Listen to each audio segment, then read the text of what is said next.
चलिए हैंग डालिए। Current electricity, अच्छा चैप्टर, आसान चैप्टर है।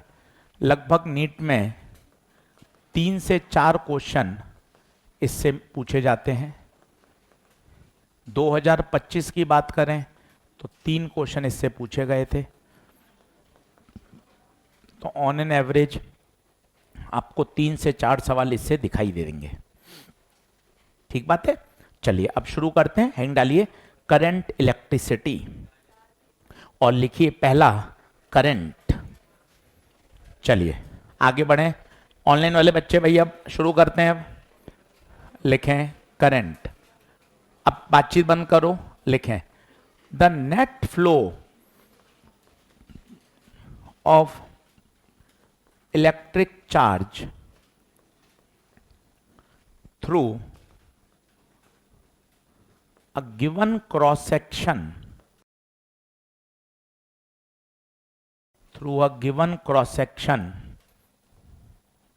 is called current। किसी भी गिवन क्रॉस सेक्शन से जो चार्ज फ्लो करता है उसे कहते हैं करंट। लिखें तो current, the net flow of electric charge through a given cross section is called current. 10वीं क्लास से पढ़ रहे हैं, कोई ऐसी बड़ी बात नहीं है। फॉर्मूला I बराबर Q बाई टी, साथ साथ लिखते जाइए, पेन साथ साथ चलाइए। I बराबर Q बाई टी। अगर यूनिट की बात करें तो चार्ज की होती है कूलम, टाइम की होती है सेकंड, तो कूलम पर सेकंड एम्पियर। मजे की बात है करंट के पास मैग्नीट्यूड भी है, करंट के पास डायरेक्शन भी है, इसके बावजूद करंट क्या है? Scalar. Because it does not obey law of vector algebra.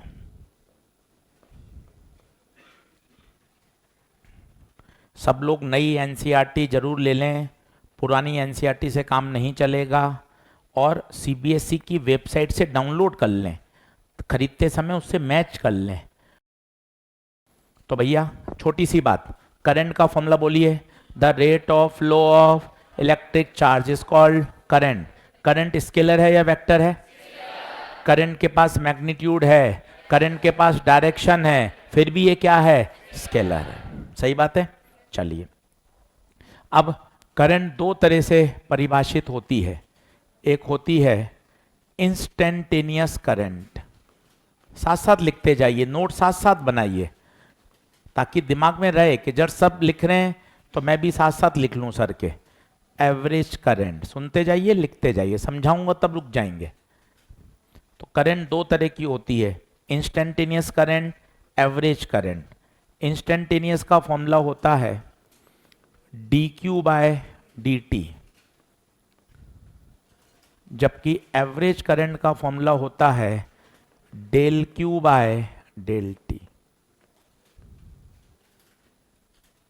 तो इंस्टेंटेनियस का होता है dq बाय dt और एवरेज का होता है del q by del T. अच्छा ऐसा नहीं है इसमें है, कहीं भी सर कुछ और बताइए ना। एनएलएम में चलते हैं सर वहां परवे सर बताएंगे इंस्टेंटेनियस फोर्स होता है, वो होता है मेरे बच्चे डीपी बाई डी, जबकि एवरेज फोर्स निकालेगा तो मेरे बच्चे होता है del P by del T.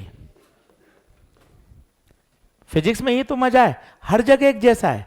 तो धीरे धीरे दिमाग में बैठाइए, जब जब इंस्टेंटेनियस शब्द आएगा तब तब कैलकुलस लगाइए, डीपी बाय डी। सर और बताइए, काइनेमेटिक्स में आ जाइए।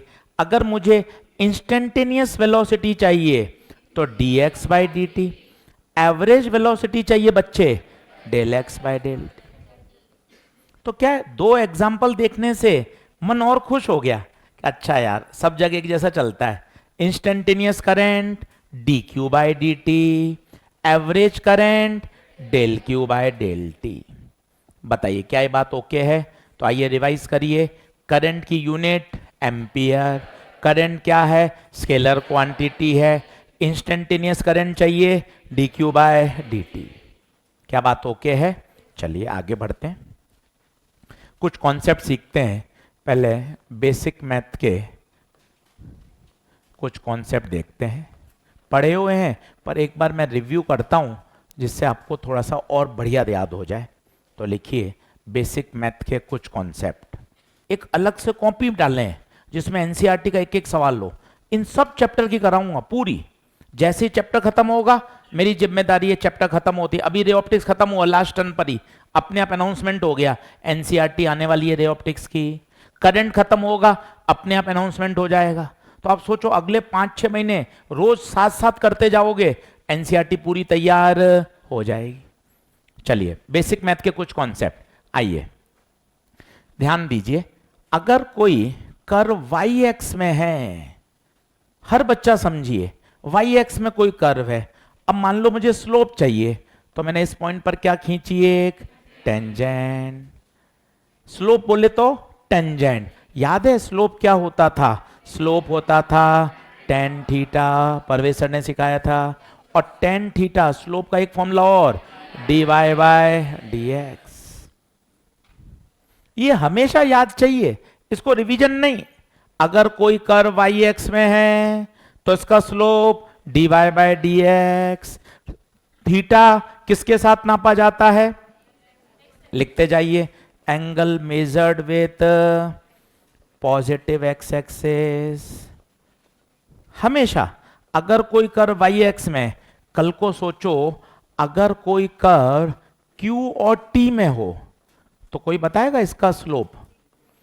अगर कोई कर्व मोमेंटम और टाइम में हो, अगर कोई कर्व प्रेशर और वॉल्यूम में हो, आराम से लिखिए और बढ़िया। एक मैंने थर्मोडायनेमिक्स का लिया, एक मैंने काइनेमेटिक्स का लिया, एक मैंने करंट इलेक्ट्रिसिटी का लिया। तो 4-5 बार बोल लीजिए, अगर कोई कर्व वाई एक्स में है तो इसका स्लोप क्या देगा, D Y by D X. अगर कोई कर्व वाई एक्स में है तो उसका स्लोप क्या देगा, D Y by D X. अच्छे से देख लो, वाई वाली क्वांटिटी ऊपर, अब देख देसी जुगाड़, देसी जुगाड़, वाई वाली क्वांटिटी ऊपर, एक्स वाली क्वांटिटी। अच्छा तो अब बता इसका slope, D Q by, Y वाली ऊपर एक्स वाली, इसका सोच वाई वाली ऊपर एक्स वाली, इसका सोच वाई वाली ऊपर एक्स वाली नीचे। रटने की जरूरत ही नहीं है। तो कोई भी कर्व का स्लोप है तो स्टैंडर्ड याद रख, D Y by D X. अगर कर्व वाई एक्स में है तो slope D Y by D X. बताइए, बोलिए क्या बेसिक मैथ का ये बात ओके है क्या? आगे बढ़ूं, स्लाइड चेंज कर रहा हूं भैया, थोड़ा तेज लिखो, साथ साथ लिखने का प्रयास करो, काफ़ी दिन हो गए, स्पीड मेंटेन करो। ऑनलाइन वाले बच्चे लिखते जाओ तो थम्स अप करते जाओ, मुझे दूर से स्क्रीन दिख जाएगी, थम्स अप करते जाओ। चलिए आगे लिखें। अब ये तो था स्लोप का, अब एक दूसरा कॉन्सेप्ट सिखाता हूं, एरिया। मेरे पास कोई कर्व है वाई एक्स कर्व, अब इसका मुझे चाहिए एरिया। तो एरिया परवेज सर ने ये भी सिखाया है, क्या करें, एक छोटी सी स्ट्रिप मान लें, तो ये कितना dx, ये y। जल्दी से बताइए एरिया, ईमानदारी से, स्ट्रिप का लंबाई इंटू चौड़ाई। ऐसी बहुत सारी स्ट्रिप होंगी, ऐसी बहुत सारी स्ट्रिप होंगी, तो बताइए क्या करें, इंटीग्रेशन, कहां से कहां, x1 से x2। ये दिमाग में बैठाइए, जब जब डिफरेंशिएशन आए तब तब स्लोप सोचो, जब जब इंटीग्रेशन आए तो एरिया सोचो। ऐसे पढ़ो कि जब जब एरिया आ जाए तो इंटीग्रेशन, इंटीग्रेशन मतलब एरिया अंडर द कर्व। सोचिए कल को कोई कर्व आईटी में दे रखा हो, सर मैं सोचूं इसका क्या देगा एरिया, आजा कोशिश करते, तो बना आराम से, जल्दबाजी काहे को, सब समझ में आ जाता है धीरे धीरे।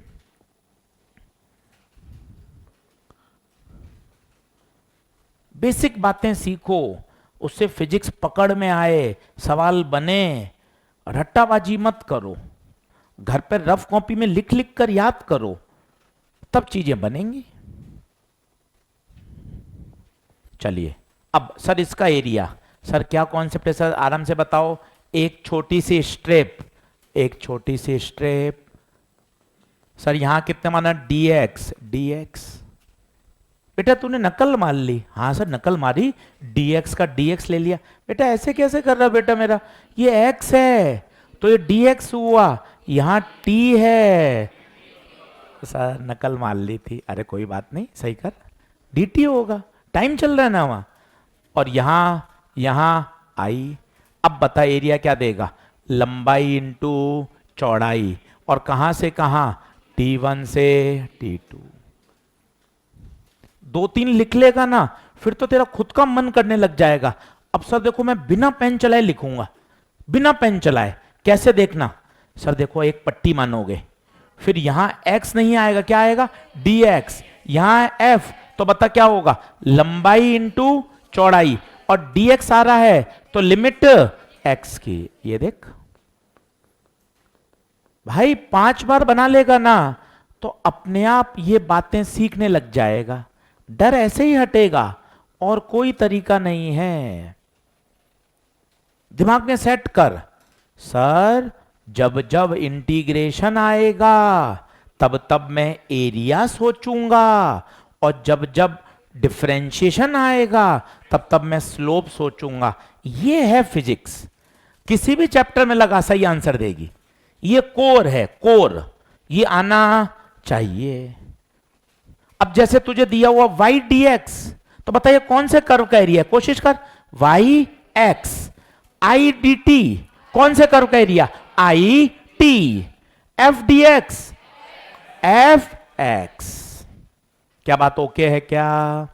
चलिए अब ये तो मैंने पढ़ाया आपको बेसिक मैथ, अब मैं इसको जोड़ता हूं करंट इलेक्ट्रिसिटी से। चलिए रुकूं क्या, जल्दी आ भाई, चलिए क्या ये बात ओके है क्या, आजा। अब वापस देखना, अब 4 कॉन्सेप्ट सिखा रहा हूं करंट इलेक्ट्रिसिटी के, सभी लोग बोर्ड पे देखना, 4 कॉन्सेप्ट एक साथ, सब लोग बोर्ड पे देखो, पेन पेंसिल छोड़ो, एक एक कॉन्सेप्ट समझना फिर लिखना। पहला कॉन्सेप्ट, हम जानते हैं आई का फॉर्मूला है dq बाय dt। इससे 5 मिनट बात कर, दौड़ मत लगा, बात कर, सर क्या है सर ये, Q का डिफरेंशिएशन करूंगा तो करंट मिलेगी, Q का डिफरेंशिएशन करूंगा तो करंट मिलेगी। अगर मुझे Q का फंक्शन गिवन है, सर ये क्या लिख दिया ft, ये बड़े लोग ऐसे लिखते हैं, हम तो ऐसे लिखते हैं देसी, T square plus T plus 1 two T minus पर टी प्लस, ये हम ऐसे लिखते हैं, ये Q है फंक्शन ऑफ t। बड़े लोग विद्वान लोग कैसे लिखते हैं, Q ft, ft का मतलब क्या है, Q फंक्शन ऑफ टाइम है। अगर Q का फंक्शन गिवन है तो बताओ उसको क्या करूंगा, डिफरेंशिएट, तो बता मुझे क्या मिलेगा, करंट। ऐसे समझ एक एक कॉन्सेप्ट, और रट मत, इससे बात कर 2-3 बार तो खुद बोलेगा, Q का डिफरेंशिएशन करंट देता है, Q के फंक्शन का डिफरेंशिएट करूंगा तो करंट मिलेगी।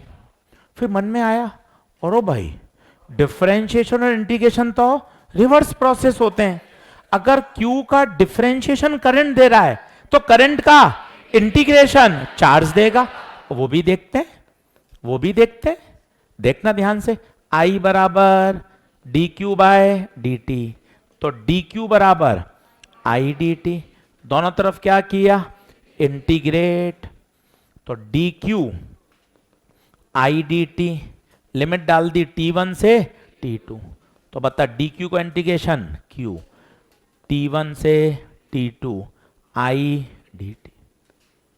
अब इसे काहे रटना, तू पता है क्या करेगा, ये भी रटेगा, रटना ही नहीं है ना। इस फॉर्मूले से 5 मिनट तुझे बात करने में शर्म आ रही है। आई बराबर डी क्यू बाय, इससे 5 मिनट बात कर लेना, इससे बात कर ले। आई बराबर डी क्यू बाय, कैसे बोलेगा, क्यू का डिफरेंशिएशन करंट देता है, उल्टा करंट का इंटीग्रेशन चार्ज देता है। ये देख ले, करंट का इंटीग्रेशन चार्ज देगा। बता क्या बात ओके है क्या, नोट करिए, समझिए एक एक कॉन्सेप्ट को, बारीकियों को, तो सब्जेक्ट पकड़ में आएगा। बिल्कुल रट्टाबाजी में चलोगे तो याद ही नहीं आएंगी बातें यार। तो Q का डिफरेंशिएशन करेंगे तो करंट, करंट का इंटीग्रेशन करेंगे तो चार्ज। फिर तीसरा, सर आपने अभी बताया था डिफरेंशिएशन मतलब स्लोप, डिफरेंशिएशन मतलब स्लोप, सोच के बता। D Q by D T क्या है, ये स्लोप कौन से कर्व की, क्यू टी, इसका मतलब क्यूटी ग्राफ का स्लोप, क्यूटी ग्राफ का स्लोप क्या देगा, करंट। सर ये बात थोड़ी कम समझ में आई, आजा मैं तुझे वापस ले चलता हूं, मुझे क्या दिक्कत है, ये देख, ये देख ना, दिमाग में बैठा ना, पांचवी और बैठा।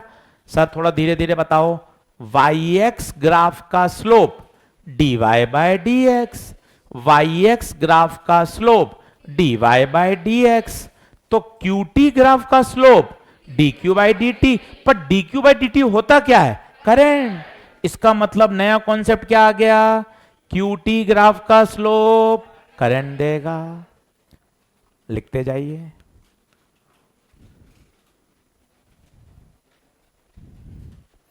चौथा देखिए, Q का फॉर्मूला था T1 से T2 आई डी टी। खुद बताओ एरिया क्या देता है, एरिया, एरिया इंटीग्रेशन का मतलब एरिया, इसका मतलब ये सामान क्या है, एरिया। दिमाग में बैठा, इंटीग्रेशन मतलब एरिया, ये एरिया है, कौन से ग्राफ का एरिया, आई टी, तो आई टी कर्व का एरिया क्या देगा, चार्ज। अब तू चारों को याद करेगा पक्का कंफ्यूज होगा, किसी एक को समझ, Q का डिफरेंशिएशन I देता है तो I का इंटीग्रेशन Q देगा, डिफरेंशिएशन मतलब स्लोप, इंटीग्रेशन मतलब एरिया, दो लाइन में खत्म हो गया। तू घर जा कैसे याद करे, QT ग्राफ का स्लोप, QT ग्राफ का स्लोप करंट देता है, IT ग्राफ का एरिया चार्ज देता है, Q का डिफरेंशिएशन करंट, इतने में किसी ने बेल बजा दी, सर बेकार हो गया, सब बेकार हो गया। ऐसे नहीं रटा जाता भाई, फिजिक्स ऐसे पढ़ी जाती है। इस फॉर्मूले को 2 मिनट रुक गए, घड़ी में टाइमर लगा दिया, 10 मिनट केवल इसी फॉर्मूले से बात करूंगा टेढ़ा मेढ़ा, इसी फॉर्मूले से। Q का डिफरेंशिएशन I देता है, और ये डिफरेंशिएशन मतलब स्लोप, QT ग्राफ की स्लोप I देगी, डिफरेंशिएशन I दे रहा है तो I का इंटीग्रेशन चार्ज देगा, इंटीग्रेशन मतलब एरिया, IT कर्व का एरिया चार्ज देगा। 5 मिनट भी तू घड़ी लगा के 4-5 बार बोल लेगा भाई, तुझे ऐसा लगेगा मेरे दिमाग में चारों कॉन्सेप्ट सेट हो गए। ये देख 4 कॉन्सेप्ट आ गए, बढ़िया। अब क्वेश्चन करके देखें क्या, चलिए लिखें।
अब सवाल कठिन नहीं है, ये सवाल क्या है, पेपर में छुपा हुआ होगा, modern physics, semiconductor, rotational electro, तब आपको ये पता लगाना कहाँ डिफरेंशिएशन और कहाँ, इसमें एक में तो डिफरेंशिएशन है और एक में, अब बता, अब तुझे ये लाइन फिर याद होनी चाहिए, तूने कोने में पेपर में लिखा, ये अपने आप सब याद दिला देगा।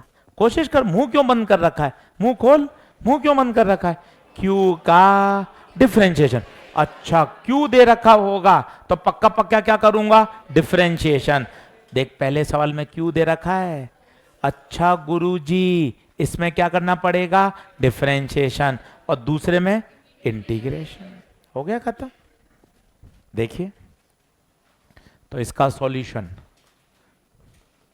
I बराबर D Q by D T, D by D T, Q 2 square plus 5t plus 7, तो 2 बाहर, टी स्क्वायर का पावर को आगे लाओ, पावर में से घटाओ 2t, 5 अकेले t का 1, 7 का 40 प्लस,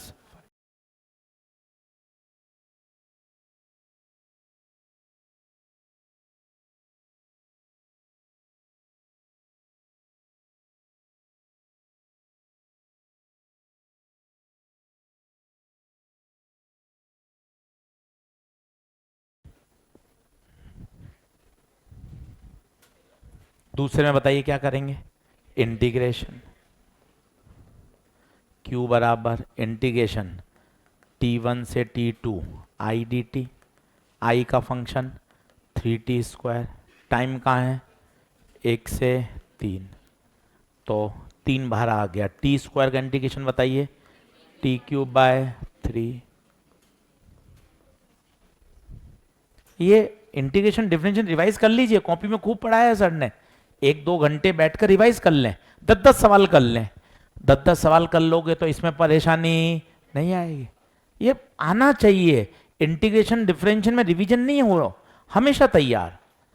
3 से 3 कटा, अब upper limit minus lower limit, 27 minus 1 26 आएगा भाई, 26 आ रहा है भाइयों, पहले का आंसर 9 एम्पियर, दूसरे का 26 ऑनलाइन, पहले का 9 दूसरे का 26, बताइए बढ़े आगे। तीसरा लिखें, जल्दी आओ, बराबर कोई रह गया हो जल्दी बराबर आओ। तीसरा देखें, तीसरा अच्छा क्वेश्चन है,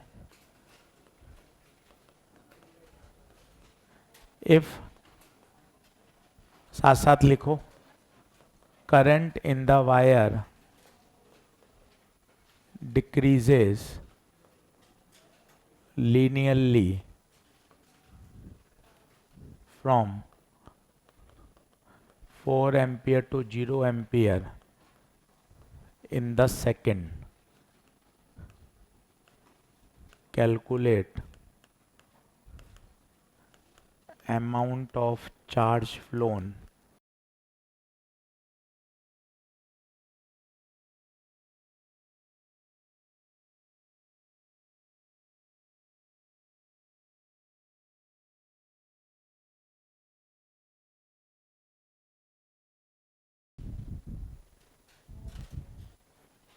बताइए। अब सवाल इतना बढ़िया है, ये समझ में नहीं आता क्या करें यार, कोई फंक्शन नहीं दे रखा, डिफरेंशिएशन करें, इंटीग्रेशन करें, कई बच्चे फॉर्मूला लगा देते हैं, q बराबर आई टी, आई अब पता नहीं 4 लूँ 0 लूँ, 4 ले ली, टाइम 10 सेकेंड, तो q 40, गलत है। अब क्या गलती है जी सर, इसमें क्या गड़बड़ हो गया, q बराबर आई टी तभी लग सकता है जब i कांस्टेंट हो, पर i कांस्टेंट नहीं है, i तो लगातार डिक्रीज हो रही है, तो फिर सर कैसे अप्रोच करें, कुछ है ही नहीं, फंक्शन नहीं है, ग्राफ नहीं है, करें क्या। तो मजे की बात है, इसका सबसे इंपॉर्टेंट ग्राफ बनाना पड़ेगा, वही सवाल का क्लाइमैक्स है। अब ग्राफ देखिए कैसे, करंट पहले थी 4 एम्पियर, 4 से 3 हुई, 3 से 2, 2 से 1, 1 से 0, करंट कम हो रही है। और मजे की बात, क्वेश्चन में कह रहा है लीनियरली, लीनियरली का मतलब स्ट्रेट लाइन, और कितने सेकंड में कम हो गई, 10 सेकंड में जीरो हो गई। देखिए आप, और जैसे ही आईटी ग्राफ आ गया, क्या आपको चमक रहा है क्या, आईटी ग्राफ का एरिया चार्ज देता है। अगर आपने ग्राफ बना लिया तो क्वेश्चन खत्म हो गया। अब आपको कॉन्सेप्ट याद आना चाहिए था, आईटी ग्राफ का एरिया चार्ज देगा, आईटी ग्राफ का एरिया चार्ज देगा। अब एरिया ट्रायंगल है, ट्रायंगल है, ट्रायंगल का एरिया याद होना चाहिए, half into base into height, half base into height. Base बताइए, बेस कितना, बेस 10, हाइट 4।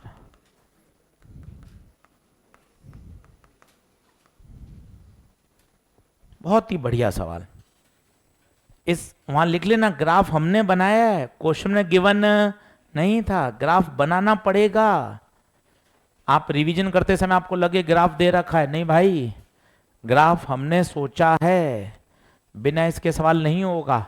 और जैसे ही आईटी ग्राफ बन गया, 3 बार बोल लो, याद हो जाएगा, शर्म काहे का, आईटी ग्राफ का एरिया चार्ज देता है, आईटी ग्राफ का एरिया, ग्राफ बनाते ही याद हो जाएगा, आईटी ग्राफ का एरिया चार्ज देता है।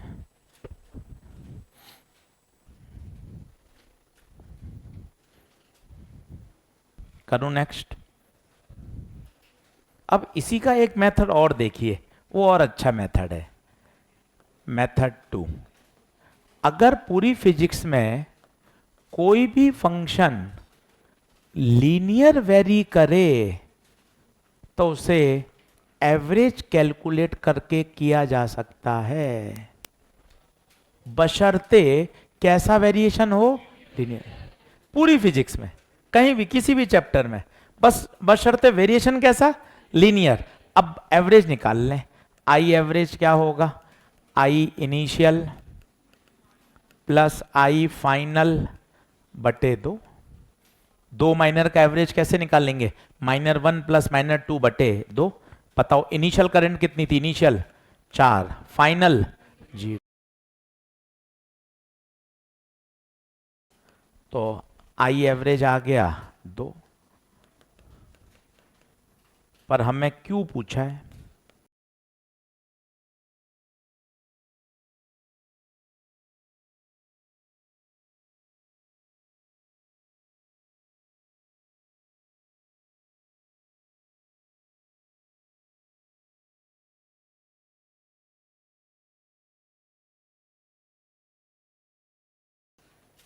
बढ़े आगे, देख ले तसल्ली से, तीनों सवाल बढ़िया हैं। 1 मिनट का रेस्ट कर, चारों कॉन्सेप्ट को एक बार रिवाइज कर बोल बोल के। चैप्टर आसान है, आज नया चैप्टर शुरू हुआ है, कोशिश कर अब कोई होमवर्क पेंडिंग नहीं रखे, कोई बैकलॉग ना हो, रोज का रोज पढ़ ईमानदारी से। घर जाते समय काम कर, सर एनसीईआरटी करवा रहे हैं चला कर, आज तक मैंने एनसीईआरटी नहीं करी, इंस्टीट्यूट सर खुद करा रहे हैं कि यार पूरा पूरा मैं कराऊंगा, तो अपन जाते समय एनसीईआरटी ले लें और एक पतली कॉपी ले लें। आज या कल में क्लास होगी, नोटिफिकेशन आ जाएगा, रात को बैठकर 2.5 घंटे 2 घंटे केवल क्या करेंगे, एनसीईआरटी। रे ऑप्टिक्स पढ़ भी लिया है, टेस्ट भी दे दिया 2-2 3-3 बार, सारी चीजें अपन को दिमाग में सेट हो ही चुकी हैं। एनसीईआरटी के सवाल करेंगे और मजा आ जाएगा। ऐसे धीरे धीरे धीरे धीरे चीजें बढ़िया होंगी, तो ये खुद को लगेगा कि नहीं यार सब लोग मेहनत कर रहे हैं हमारे साथ, साथ लगे हुए हैं, पढ़ा रहे हैं, बार बार चीजें समझा रहे हैं, बढ़िया तैयार हो जाएगा। तुम भी मेहनत करो कि नहीं सर कॉपी बिल्कुल खरीदेंगे, एक एक सवाल एनसीईआरटी का उसमें करेंगे, तैयार हो जाएगा। बोलो ऑनलाइन वाले बच्चे बात ओके है क्या, एनसीईआरटी का एक सेशन लेकर आएंगे अच्छे से, पूरी बढ़िया बढ़िया क्लियर है। हमेशा कोई भी वेरिएशन अगर लीनियर होगा तो क्या निकाल सकते हैं, एवरेज। छोटे बड़े का कोई लिमिटेशन नहीं है। चले आगे बढ़े, आइए concept number 5, concept number 5 Bohr model. Electron का सर्कुलर पाथ पर चक्कर लगाना, इलेक्ट्रॉन का सर्कुलर पाथ पे चक्कर लगाना। देखिए डायग्राम बना लीजिए। एक इलेक्ट्रॉन है जो कि सर्कुलर पाथ पर v स्पीड से चक्कर लगा रहा है, जहां पर v उसकी स्पीड है, r रेडियस है, f फ्रीक्वेंसी ऑफ रिवॉल्यूशन है,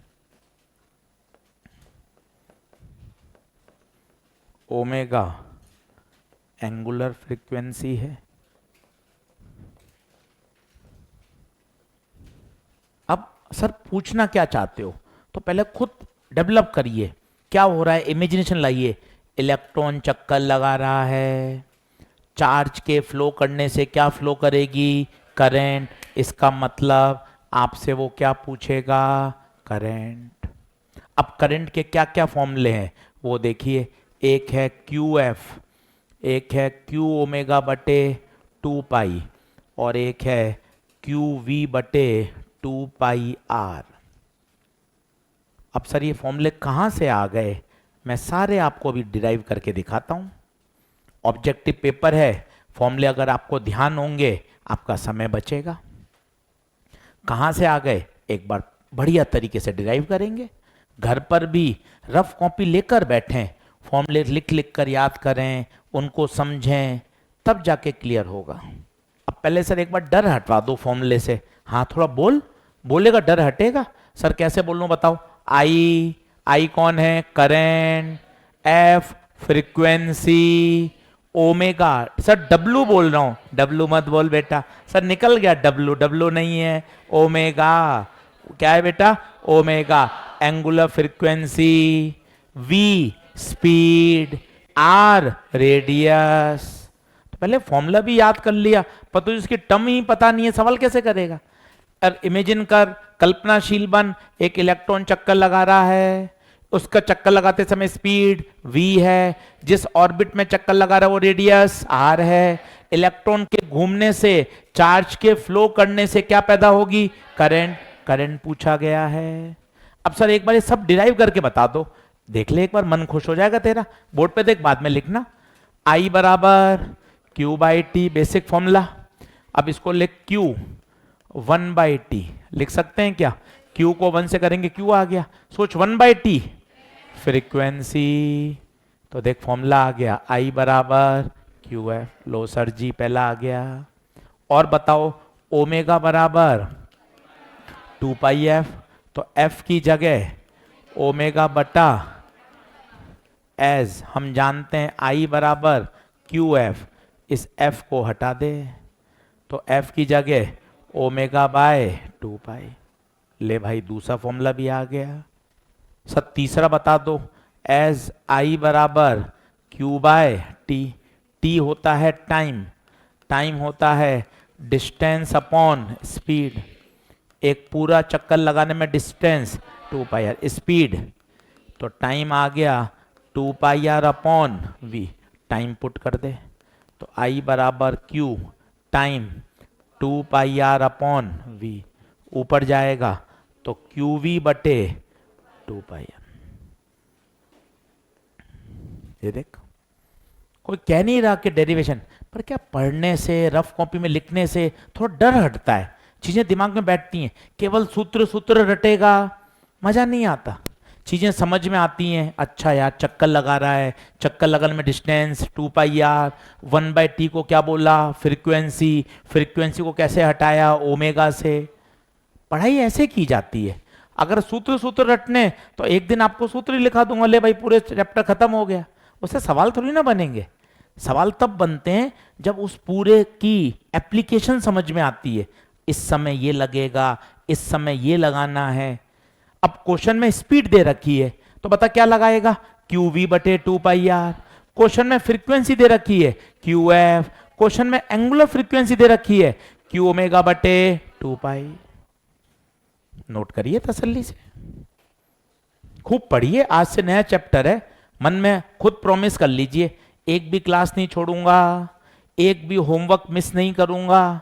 खुद से वादा करिए कि नहीं यार अब रोज पढ़ूंगा यार। रे ऑप्टिक्स मैंने ठीक है स्टार्टिंग में पढ़ी, बीच में छोड़ी, फिर पढ़ी, ठीक है ऊपर नीचे जो भी हुआ, रोज पढ़ी तो भी अच्छा है, पर अब ये नया चैप्टर है, अब मैं इसमें कोई गलती नहीं करना।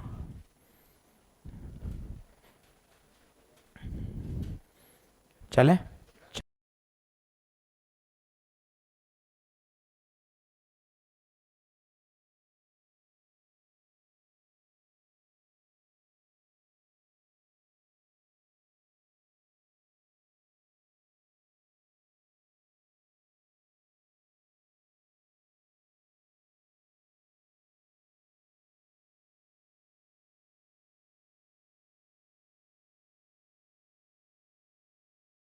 छठा concept, how to find number of electrons per unit volume in a conductor. अब क्या है, ये एक एनसीईआरटी का क्वेश्चन है, आगे काम भी आएगा, इसको थोड़ा समझिएगा ध्यान से। इसमें क्या मोल कॉन्सेप्ट लगता है, इसलिए सवाल कठिन हो जाता है, पर समझ लेंगे तो बढ़िया तैयार हो जाएगा। क्वेश्चन के रूप में लिखवाता हूं। मेरे पास एक कॉपर का कंडक्टर है, कॉपर का मोलर मास दे रखा है, कॉपर की डेंसिटी दे रखी है, आपको पूछा है find number of electrons per unit volume, each atom contribute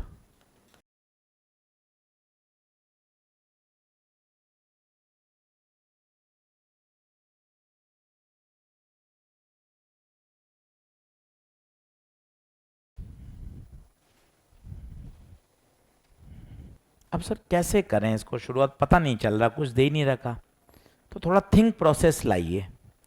वो कह रहा है number of electrons per unit volume निकालने हैं। एक लाइन लिखी हुई है, ईच एटम कंट्रीब्यूट, यहां से थोड़ा दिमाग चला यार, पहले मोल कॉन्सेप्ट लगाकर नंबर ऑफ एटम निकाल लूं। जितने नंबर ऑफ एटम होंगे उतने ही नंबर ऑफ इलेक्ट्रॉन होंगे, क्योंकि हर एटम एक इलेक्ट्रॉन दे रहा है, और उस नंबर ऑफ इलेक्ट्रॉन को किससे डिवाइड कर दूंगा, वॉल्यूम से।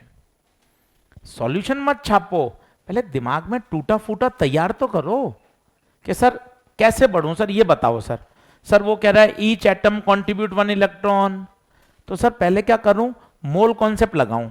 मोल कॉन्सेप्ट लगाकर क्या निकालूं, number of atoms. Mole concept लगा के नंबर ऑफ एटम्स, फिर सर जितने नंबर ऑफ एटम्स होंगे उतने ही नंबर ऑफ इलेक्ट्रॉन्स होंगे, और उन नंबर ऑफ इलेक्ट्रॉन्स को किससे डिवाइड कर दूंगा, वॉल्यूम से, तो मेरा आंसर आ जाएगा। हेलो, क्या बात समझ में आ रही है? आ जाओ चालू करते हैं। लिखें स्टेप नंबर 1, मोल कॉन्सेप्ट लगाकर, मोल कॉन्सेप्ट यूज करके पहले नंबर ऑफ एटम्स फाइंड करते हैं।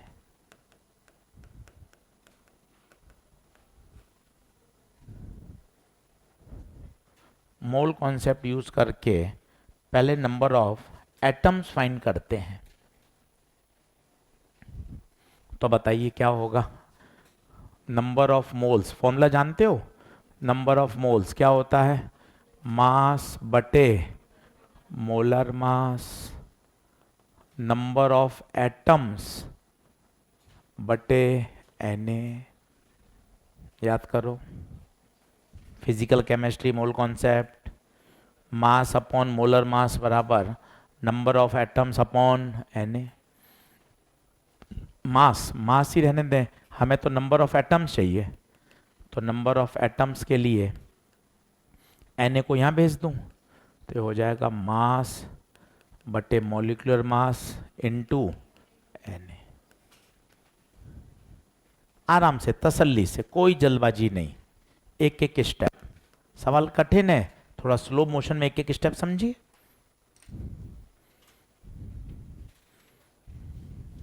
यहां रुक जाइए 1 मिनट।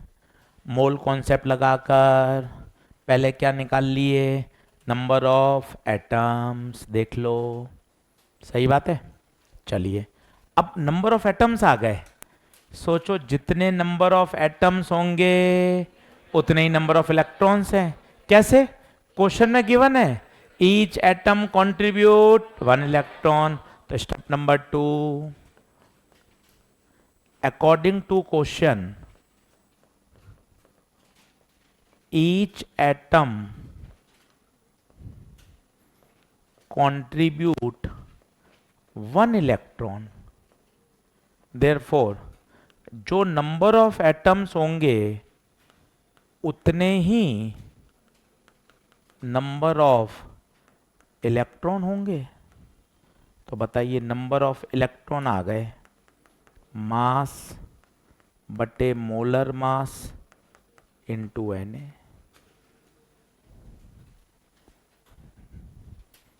आप देखो एक बड़े सवाल को आपने कैसे तोड़ दिया स्टेप्स में, तो क्या एकदम आपको क्रिस्टल क्लियर हो रहा है। आप ऐसा ध्यान रखें, कोई भी बड़ा टॉपिक हो, कठिन चीज हो, उसको ऐसे पार्ट्स में पढ़िए, आपको इतना क्रिस्टल क्लियर होगा, आपको दिख रहा है, इमेजिनेशन आ रही है।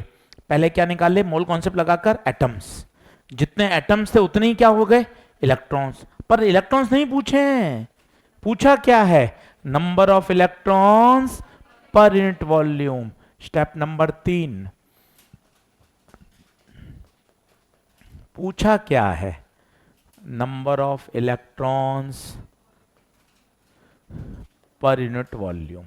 तो वॉल्यूम से डिवाइड कर दो, ये वॉल्यूम, नंबर ऑफ इलेक्ट्रॉन रख दो, कितने थे, मास मटे मोलर मास इंटू Na, और इसको डिवाइड कर दिया किससे, वॉल्यूम से। बढ़े आगे। अब ध्यान से देख बोर्ड पर, ध्यान से देखना भाई, मास बटे वॉल्यूम, मास बटे वॉल्यूम, रो, Na ऐसे का ऐसा और Mw ऐसा का ऐसा, ये आंसर आ गया, number of electrons per unit volume, यही आंसर है। और यही दे रखा था क्वेश्चन में, देखो आप, रो दे रखा था, Mw दे रखा था। कई बच्चे से याद भी कर लेते हैं क्योंकि काफी लंबा है और 2 से 3 बार आया हुआ है, एनसीईआरटी में दे रखा है। तो नंबर ऑफ इलेक्ट्रॉन्स पर वॉल्यूम, रो Na बटे Mw। एक एक टर्म को बोलो, रो कौन है, rho density, Na Avogadro number, Mw molecular mass है।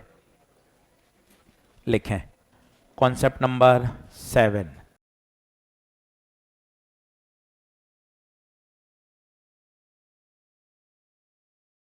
डिस्चार्ज ट्यूब का कॉन्सेप्ट।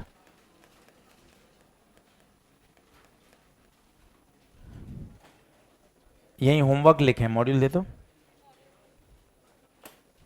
यही होमवर्क लिखें, module number 4, chapter number current, exercise 1.1, exercise 1.1 1 से लेकर 5 तक, 1 से लेकर 5 तक सॉल्व एग्जाम्पल, सॉल्व भी करें, इस बार कुछ नहीं छोड़िएगा। ये बड़ी यूनिट है पूरी, मॉड्यूल 4 और मॉड्यूल 5, ऐसे पीछे पड़ जाएं कि सर कुछ नहीं छोड़ना है। सॉल्व एग्जाम्पल 1 से 5, तो 5 सॉल्व एग्जाम्पल हो गए और 5 1.1। मॉड्यूल 4 जिसने नहीं लिया वो स्टोर से ले ले, 5 सवाल सॉल्व एग्जाम्पल के और 5 1.1, टोटल कितने, 10। ये 10 आज करने हैं, बिल्कुल बेसिक, पहले कॉपी पढ़ ली फिर 10 सवाल कर लिए। चलिए आगे लिखिए कॉन्सेप्ट नंबर 7। देखिए ये डिस्चार्ज ट्यूब का क्या कॉन्सेप्ट है उसको समझें। मेरे पास एक डिस्चार्ज ट्यूब है, डायग्राम बना लीजिए। यहां आयंस हैं और ये आयंस पॉजिटिव भी हैं नेगेटिव भी हैं, and both are moving in opposite direction. Opposite positive and negative ions या charge particles are moving in opposite direction.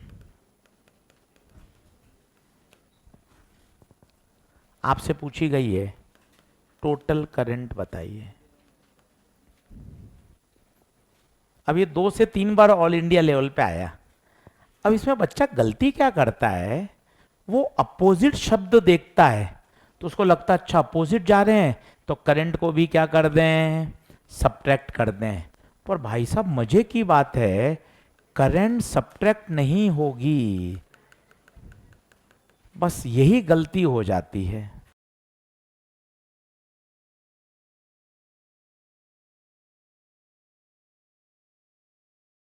अब क्यों ऐड होगी उसको समझ लीजिए, मजा आ जाएगा। क्वेश्चन क्या है, पहले आराम से डायग्राम बनाइए, फील करिए। एक डिस्चार्ज ट्यूब है, इसके अंदर पॉजिटिव और नेगेटिव चार्ज पार्टिकल हैं, दोनों एक दूसरे के कैसे जा रहे हैं, अपोजिट। अब अपोजिट शब्द देखते ही ऐसा लगता है अच्छा अपोजिट जा रहे हैं तो दोनों करंट को क्या कर दो, घटा दो। पर घटाएंगे नहीं। क्यों सर, क्यों नहीं घटाएंगे? अब आपको एक पुराना कन्वेंशन याद दिलाता हूं, शायद आपको याद आए। अगर इलेक्ट्रॉन पीछे जा रहे हैं तो इनके द्वारा फ्लो की गई करंट आगे जाएगी। याद करिए, 10वीं कक्षा से पढ़ते हैं, करंट की दिशा इलेक्ट्रॉन के फ्लो के अपोजिट होती है। करंट की दिशा इलेक्ट्रॉन के फ्लो के, तो अगर इलेक्ट्रॉन पीछे जा रहे हैं तो करंट, और सोचिए अगर पॉजिटिव आगे जा रहा है तो करंट भी आगे। अब महसूस करना सभी लोग, प्लस कहां जा रहा है, प्लस, सब लोग बोर्ड पे देखो, प्लस कहां जा रहा है तो प्लस वाली करंट आगे। नेगेटिव कहां जा रहे हैं तो नेगेटिव वाली करंट भी। अब बता, दोनों करंट सेम डायरेक्शन में है, जल्दी से बता मेरे बच्चे, नेट करंट क्या होगी, क्या होगी, ऐड होगी या सब्ट्रैक्ट? बच्चों क्या होगी, ऐड। इस बात का ध्यान रखिए। क्या होता है, प्रश्न पढ़ते हैं, अच्छा यार अपोजिट जा रहे हैं, अपोजिट जा रहे हैं तो हम क्या कर देते हैं, सब्ट्रैक्ट। नहीं, ध्यान से देखिए, नेगेटिव पीछे जा रहे हैं पर नेगेटिव के द्वारा बनाई गई करंट आगे जाएगी, पॉजिटिव की भी आगे जाएगी, तो दोनों करंट की दिशा सेम है।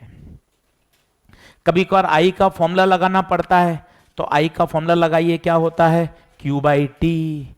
कभी कभार Q का फॉर्मूला लगाना पड़ता है, Ne, इलेक्ट्रोस्टैट्स, इलेक्ट्रोस्टैट्स Q बराबर Ne। N याद है क्या होता है, N number of charge particle. E 1.6 into 10 की पावर माइनस 19। तो कभी कभार I की जगह Q बाई टी लिख देते हैं, Q की जगह Ne। ये सर Q बराबर Ne याद नहीं आ रहा। इलेक्ट्रोस्टैट्स, पहला लेक्चर जब ट्यूशन पे जाते थे, क्वांटाइजेशन, टोटल चार्ज हमेशा क्या होता है, N इंटू ई। अब कुछ चार्ज पार्टिकल हैं, उनसे डर हटाइए, कभी इलेक्ट्रॉन आ जाए, एक पॉजिट्रॉन आ जाए, अल्फा आ जाए, इन पे डर हटाइए। इलेक्ट्रॉन तो सभी को रटा हुआ है, 1.6 इंटू 10 की पावर माइनस 19। सर ये पॉजिट्रॉन क्या होता है? पॉजिट्रॉन का मतलब होता है, पॉजिट्रॉन इलेक्ट्रॉन का अपोजिट होता है। इलेक्ट्रॉन पे चार्ज नेगेटिव, पॉजिट्रॉन पर पॉजिटिव, उतना ही चार्ज होता है, मास भी उतना ही। अल्फा, अल्फा पे चार्ज डबल होता है, ये गलती हो जाती है, अल्फा पे चार्ज डबल। छोटी छोटी बातें हैं, हमेशा आनी चाहिए कि सर ये पॉजिट्रॉन क्या है, तो अच्छा शब्द डेफिनेशन क्या है? इलेक्ट्रॉन का एंटी पार्टिकल, इलेक्ट्रॉन का एंटी, एंटी का मतलब इलेक्ट्रॉन पे नेगेटिव तो पॉजिट्रॉन पर पॉजिटिव। मास भी इलेक्ट्रॉन जितना ही होता है। बोले क्या ये बात क्लियर है? तो ध्यान दीजिए, दोनों आयंस अपोजिट जा रहे हैं, पर करंट क्या होगी? ऐड या सब्ट्रैक्ट? ऐड होगी, करंट ऐड होगी। ये इंपॉर्टेंट है। जैसे एक क्वेश्चन करके दिखाता हूं। वो कह रहा है 10 की पावर 16 पॉजिट्रॉन तो आगे जा रहे हैं, और इतने ही नंबर ऑफ इलेक्ट्रॉन बैकवर्ड जा रहे हैं।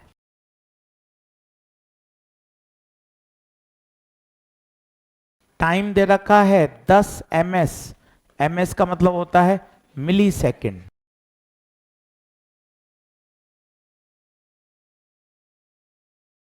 आपसे पूछा गया है टोटल करंट बताइए।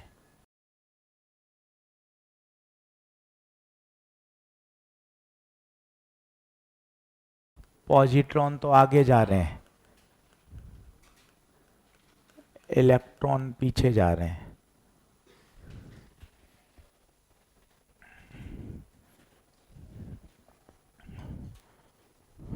अब मुझे बताओ, एक फॉरवर्ड एक बैकवर्ड, करंट ऐड या सब्ट्रैक्ट?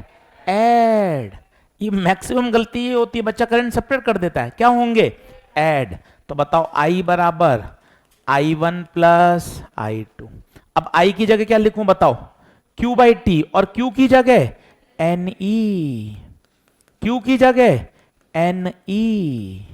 सोच के देखिए, आंखें खोलिए। सबसे पहले बताइए करंट ऐड या सब्ट्रैक्ट? ऐड। अब N1 कितने नंबर हैं बताइए? 10 की घात 16। E तो याद है 1.6 इंटू 10 की पावर माइनस 19। टाइम बताइए, टाइम 10 मिली सेकेंड, 10 मिली सेकेंड प्लस N2 उतने ही है, उतने ही मतलब 10 की घात 16। E सबको पता ही है, फिक्स होता है, बटा टाइम 10 मिली सेकेंड। इलेक्ट्रॉन का चार्ज नेगेटिव है, तभी तो करंट को अपोजिट कर दिया। इस नेगेटिव का कंसीडर करके ही तो पीछे किया है। यहां वापस रख देंगे तो फिर तो मामला खत्म हो जाएगा, जीरो आ जाएगी। इलेक्ट्रॉन पे चार्ज नेगेटिव है, तभी तो उसकी दिशा अपोजिट कर दी। एक बार और रख दोगे तो गड़बड़ हो जाएगा, जीरो उत्तर आ जाएगा। तो बताइए कितना आंसर? ये बताइए, ये -3 और +1 -2 ऊपर जाएगा तो +2 है ना, +2, और 16 और 2 18, और ये तो 1.6 इंटू 10 की पावर -1। देखो तो मैं सही कर रहा हूं क्या? वापिस बताऊं एक बार, -3 और 1 -2 ऊपर जाएगा तो +2, 16 और 2 18, -19 है तो -1। तो दोनों एक जैसे हैं तो डबल कर दो, 0.16 प्लस 0.16।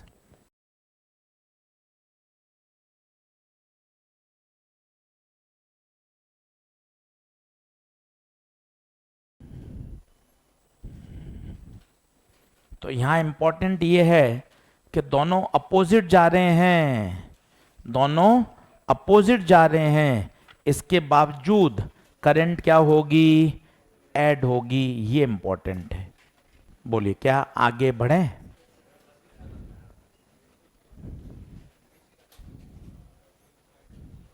इसमें से कुछ लिखना है क्या? देख लो, ने पलट लीजिए। देखिए आप, 7 कॉन्सेप्ट सिखाए आज गिनती से एकदम। पहला लेक्चर है, ज्यादा नहीं पढ़ाया, इंट्रोडक्शन है। पहला लेक्चर इसलिए ज्यादा नहीं पढ़ाते हैं, इंट्रोडक्शन है। ये 7 कॉन्सेप्ट आपको याद होने चाहिए, और आज घर जाके सवाल करेंगे, बढ़िया हो जाएगा। लिखिए,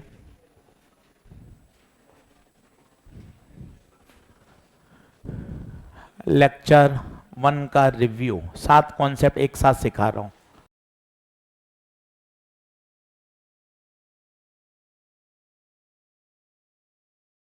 लेक्चर 1 शॉर्ट रिव्यू। चलिए अब याद आते जाएंगे। पहला बताइए, I बराबर D Q by D t. 5-6 बार बोल लिया था, 7वीं बार बोल रहा हूं, साथ दीजिएगा। क्यू का डिफरेंशिएशन करने पर करंट मिलता है। दूसरा बोलिए, करंट का इंटीग्रेशन करने पर चार्ज मिलता है। तीसरा बोलिए, डिफरेंशिएशन मतलब स्लोप, तो क्यूटी कर्व का स्लोप क्या देगा? करंट। इंटीग्रेशन मतलब एरिया, आईटी ग्राफ का एरिया चार्ज देगा। कोई भी इलेक्ट्रॉन अगर सर्कुलर पाथ पे चक्कर लगाएगा तो बताइए करंट के फॉर्मूले I बराबर क्यू एफ क्यू ओमेगा बटे क्यू वी बटे, ये देखिए 5वां कॉन्सेप्ट। छठा, अगर मुझसे पूछे number of electrons per unit volume तो रो एन ए बटे एम डब्ल्यू। 7वां, डिस्चार्ज ट्यूब में आयंस कैसे जा रहे हैं? अपोजिट डायरेक्शन में। इसके बावजूद करंट ऐड होगी, करंट सब्ट्रैक्ट नहीं होगी। अब देखिए पढ़ाने में 1.5 घंटा लगा है, 5 मिनट के अंदर पूरा रिवाइज हो गया। पढ़िए, पढ़ने से सब संभव है, सवाल किसी से नहीं बनते भाई। तो अकेला मत परेशान हुआ कर, मेरे से कैलकुलेशन नहीं होती, आंसर नहीं आते, सबके हाल एक जैसे ही हैं। पर पढ़ेंगे तभी इंप्रूवमेंट आएगा। गलत होंगे, काटा कुटा होगा, कैलकुलेशन सही होगी, प्रश्न समझ में आएंगे, ऐसे ही सीखा जाता है बेटा, और कोई तरीका नहीं है। इसलिए प्रश्न कर, प्रश्न से भाग मत, आज शुरुआत कर। सॉल्व एग्जाम्पल 1 से 5, एक्सरसाइज 1.1 1 से 5, शुरुआत कर बढ़िया तरीके से। बताइए क्या बात ओके है? क्लियर, देख लो। एनसीईआरटी की तैयारी शुरू कर दो, बुक लेके आ जाओ, दोनों वॉल्यूम खरीद लो, वॉल्यूम 1 वॉल्यूम 2। वॉल्यूम 1 शुरू हो चुका है, वॉल्यूम 2 में ऑप्टिक्स है, 12th का नया एडिशन ले लो, एक कॉपी ले लो। हर बच्चा एनसीईआरटी का सेशन अटेंड करो, हर बच्चा, ताकि क्या हो, अपना एनसीईआरटी का धीरे धीरे डर हटे। टेलीग्राम पे लिंक आ जाएगा, हर बच्चा ईमानदारी से 2 घंटे बैठकर एनसीईआरटी मेरे साथ साथ करो, ताकि बढ़िया तैयार हो जाए। चलिए साहब, धन्यवाद।